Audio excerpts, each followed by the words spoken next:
Welcome to Curriculum Approaches. So this is the first lesson before you will have your types of curriculum. So take a look at this picture. How does this image relate to curriculum approaches? Take a look at the instruction given by the professor.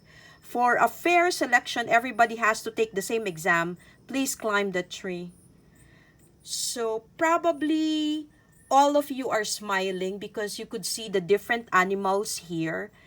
You've got the bird, the monkey, the penguin, the fish, the fox, the seal, and the elephant. And the professor is looking at them fairly. That all of them have the same skills and abilities, just like any of us. And the professor is asking them to climb the tree.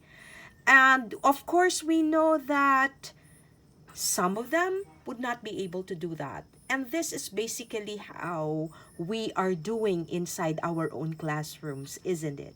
So this is how curriculum approaches somehow play that important role in the lives of our students. So let's go. There are 6 features of a curriculum. You're familiar with this. Of course, the teacher, us, the learners, you, and then the knowledge, skills, and values, the strategies and methods, the performance, and the different community partners. Well, the first approach is the oldest and the most widely used approach for curriculum design and development. It's the behavioral approach. It includes step-by-step strategies for formulating curriculum.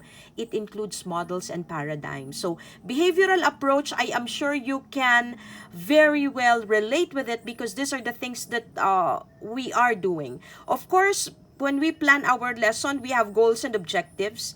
Before we put the content, which is sequenced to coincide with objectives, and then the learning outcomes. What are we expecting our students to do, which are tied to the goals and to the objectives? Then we have the managerial approach. The managerial approach, the principal, the head of the school is the general manager. So the general manager, the principal is the one giving down the policies, priorities, even the direction of change and innovation in the curriculum. So everything is coming from the manager. So school administrators here are less concerned about the subject matter, the methods, and the materials. They are more concerned about improving the curriculum. So the curriculum managers look at curriculum changes and innovations as they administer the resources and restructure the school. DepEd is like this, managerial. Everything is given to us like the MELCs. We just have to follow. So public school teachers, we just have to follow. The next one is the systems approach. It's a systematic attempt to coordinate all aspects of a problem towards specific objectives. In the context of education, system is a unit of a whole incorporating all its aspects and parts. So namely, pupils, teachers, curriculum, content, and evaluation of instructional objectives. So our Department of Education, they adhere to systems approach. There is a system that we follow. Then we have the academic approach or the intellectual approach.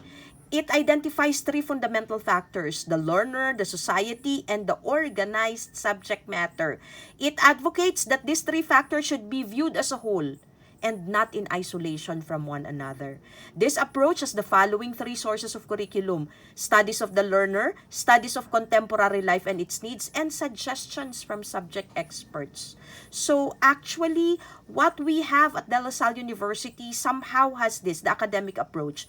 They are always asking suggestions from the subject experts. Like me, all the syllabi that you are using across all colleges, they're all passing through my office, and I am trying always to give my suggestions as to how it could be better. Okay, the humanistic approach. This approach is rooted in progressive philosophy, which promotes the liberation of learners from authoritarian teachers. So, the teachers who are now facilitators of learning, the classes now that is centered upon the child and the fluidity of the learning is humanistic approach. Reconceptualist approach, it's Actually, what these people, the proponents are saying that the aim of education is not to control instruction in order to preserve existing orders. Instead, the purpose of education is to emancipate society from traditional, outmoded orders through individual free choice. Ito yung, this is the, what do you call it? This is the 21st century. Reconceptualist approach is trying to be at par with the 21st century learning. Now, all of these are important considerations that you really have to think when you are trying to develop a curriculum. Not one or two would be best, but a combination of all of these approaches would probably be the best. So that's it.